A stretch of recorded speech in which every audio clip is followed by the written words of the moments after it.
आरामै हुनुहुन्छ एकदम। तपाईलाई? अनि अहिले कहाँ पुगिरहनु भयो?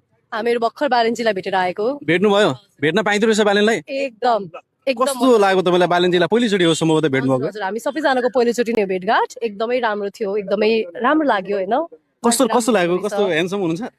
ह्यान्डसम भन्दा पनि मान्छे राम्रो हुनुपर्ने हो, सो मान्छे चाहिँ राम्रै लाग्यो हामीलाई।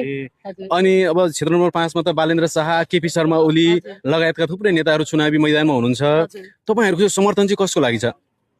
अब हाम्रो समर्थन त राम्रै पक्षको लागि हो, देश विकासकै लागि हामीले हेर्ने हो होइन। अनि त्यो हेर्दाखेरि चाहिँ हामीले बालेन जय बालेन नै भनिरहेको छौँ हामी यहाँ।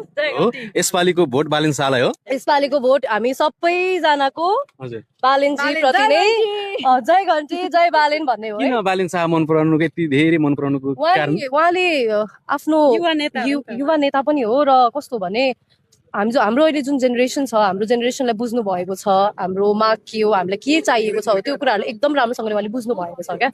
त्यही भएर पनि होला। केपी ओली मन नपर्नुको कारण? ला नमन पर्दैन चाहिँ भन्दिनँ, त्यो ब्याड कमेन्ट चाहिँ नगरौँ होला। तर पनि अब यसो हेर्दाखेरि चाहिँ बालेन शाहले चाहिँ हाम्रो देशको लागि चाहिँ केही गर्नुहुन्छ भन्ने चाहिँ हामीलाई लागेको छ। बालेनलाई एकचोटि प्रधानमन्त्री भएको हेर्न चाहनुहुन्छ? डेफिनेटली। हवस्, धन्यवाद। धन्यवाद।